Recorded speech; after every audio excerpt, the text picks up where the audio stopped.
to fear itself. So they say, but it's a pretty new state. There's nothing to prove but proof itself. Yet they still try to sell me something else. There's nothing to say but goodbye. I can't say why, but I'll try to write it down, write it up, change it around, and make it more profound,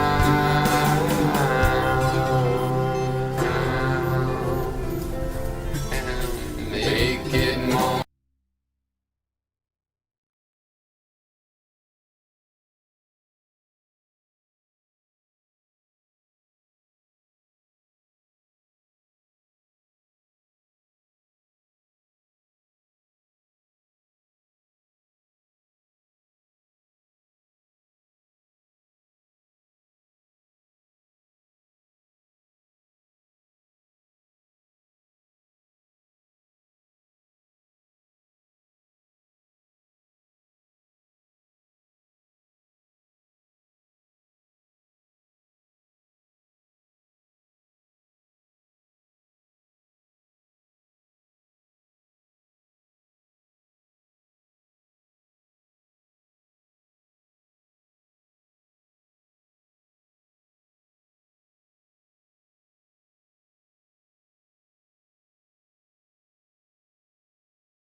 Hello? Are you shitting me? Seriously? That whole time? What a pain in the ass. So, I guess you saw the. Um, okay, I'll start over. What annoying. Especially because Heitledale will be like, oh, you had a problem with your microphone. Jesus, that guy. Anyway, okay. As a 51-year-old, they the emotional intelligence idea was out there, but it entered into the public psyche when George W. Bush became president. Because basically he's such an idiot. People are like, how could he become president? And so they were like, had this explanation, which is like, well, there's this, George W. Bush has this thing called emotional intelligence. Like when he was at Yale, he was able to remember everybody in his whole fraternity's name, right? He could go around to 130 people or whatever. He knew everybody's name, and that makes people like you. Boom. There you go. Emotional intelligence. And it came from some studies where they found out that CEOs on average were like C students. They'd done, they went to Yale and Harvard and blah, blah, blah, but they were C students at those places. And so it was like, how are these people doing so well?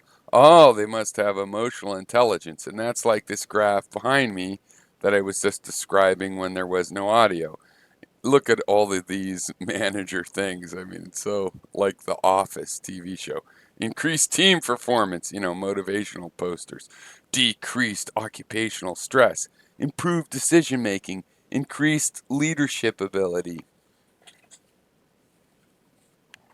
No, it's the other way. Increased personal well being, that says, and then reduce staff turnover. Um, so, all of your idiot bosses, all of you guys that have had these idiot bosses, they actually have a kind of intelligence called emotional intelligence. Um, Now, here's a better little diagram: empathy connected to social skills, connected to self awareness, to self regulation, and then over here is motivation. So that's a more kind of healthy idea of, yeah, maybe there's something to this. And there is, because all of these analytically intelligent people that are tending to Asperger's, like myself, is what I've always thought. But I've talked to friends of mine that are like, you're not Asperger's. I'm like, no, I am that way. But whatever, people that have this analytic approach, they do often miss a lot of the emotional things. Now, when I moved here to start my business, I went to a consultant that analyzes you and says, what are you good at? And how could you sell your business? What's your emphasis of based on what you excel at? And, there were various things from that, like, when he gives me too many math problems in too short a time, I answer some of them with 100% accuracy instead of finishing all of them, but with an 80% accuracy. Things like that. And they did an EQ test, an emotional intelligence test. And what it was, and I did really well at it. But there's questions to that. Is they'd have a lot of pictures of people with a look on their face, and it's like, are they happy? Are they sad? Are they feeling sneaky? Got one over you? Is that a mean grin? Now the problem with a test like that is the people that made the test have to know what that person did. They hire an actor and say, look like you're have kind of a mean grin, and they did it. It doesn't mean that they really got it right. How would they know what that person's real emotion was? But if you imagine that they could get that right, um, then you could see that there is such a thing as emotional intelligence. It's like the opposite of what autism and Asperger's is faced with. Instead of an inability, it's an ability to understand the other person's emotion. And I had found that, okay, so I rate high on an EQ test according to this consultant. And I had always thought, like, I would understand this guy's being petty and having this attitude, but I'd give him the benefit of the doubt and go, nah, that's probably just my perspective. And it would turn out that no, that is how they were. So the issue was that I sometimes sense how people are reacting, and I feel like, well, that's petty. Uh, I'll just assume that they're not petty, like it seems like. And then, am I doing them any favors? Really, you should size people up and be empathetic to their situation. But you can think they're small-minded. You could think, oh, they have a limited view. You could think, oh, they're afraid of losing their skill base. They're afraid. You can make these things that you go, oh, well, that would be petty. No, but people might actually have those worries, and if you take them into account, you could still be empathetic. You don't have to say, oh, and therefore they're bad people, and just understand them better.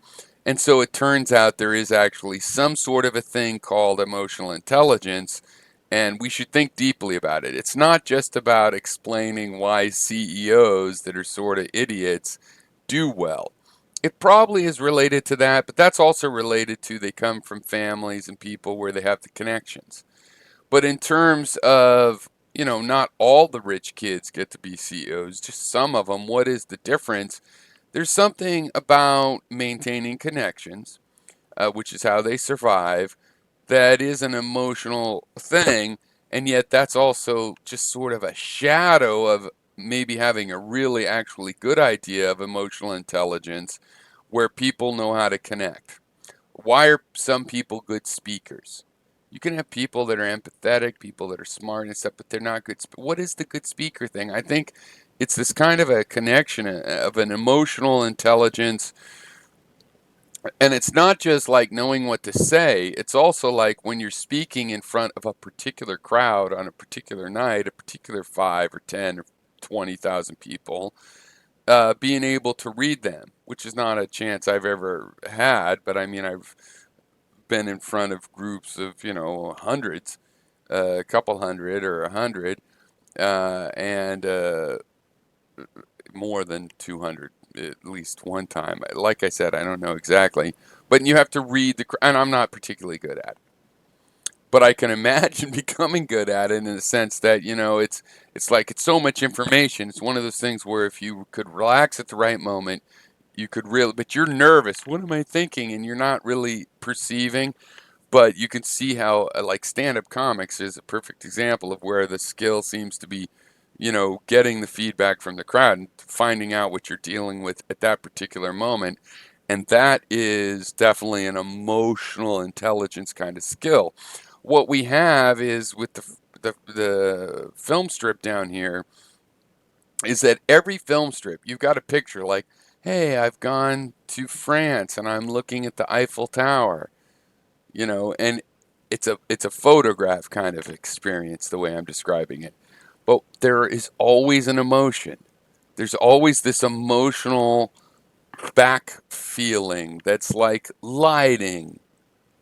It's like it colors everything, and it changes. It could be good or bad, or some people have a very consistently cynical or very consistently positive. But mostly, most of us are like, it's back and forth. Some of our feelings are cynical or self-doubtful. Some of them are positive, and but whatever, every picture, every sound, every other like five senses, sight and sound and touch and smell and the texture.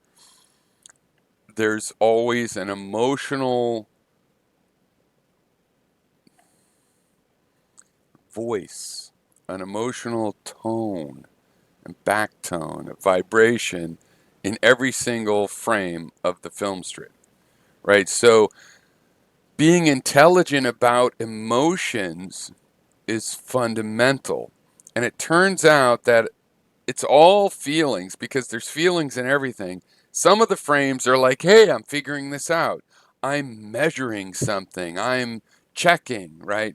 And those are just intellectual feelings because, and here, that might sound weird to some of you, and I'm doing it slowly so you can understand and see how, oh, intellectual feelings, what? Yeah, for example, curiosity. It's a feeling.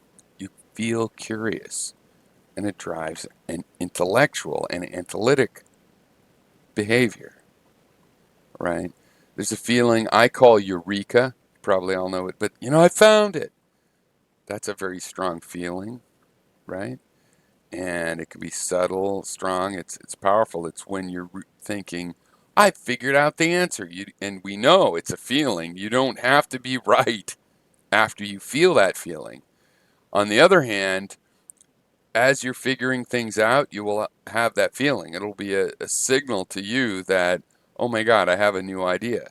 You can still double and triple check, and there's all kinds of analytic things to do, but it's a feeling. And to find advanced truths beyond what you currently know, and feel like, eureka, I found a new truth, requires emotionally managing feelings of curiosity and eureka and just general feelings of meaningfulness. What feels meaningful? You have to manage that. Some people have decided that what feels meaningful is when they're all like blissed out. So whatever makes them feel blissed out is meaningful. I'm a materialist, so what makes meaning to me is when there's a tangible, which is a metaphor for something you can feel, a tangible um, inference to something beyond what it is. So, like a meaningful story is like, wow, there's a pattern in there that happens elsewhere in the reality. So, ultimately, I'm saying philosophy is an emotional intelligence issue, and it's a subset of the analytic emotions of measurement, which is a kind of controlled eureka. Like, I can determine that this is a foot, plus or minus a quarter inch, because my ruler has this amount of accuracy. I can't, those are like a controlled meaningfulness, saying that the distance between two objects is 25 feet has a certain, ooh, I'm getting some glitch on my green screen. Let's see what we got over here.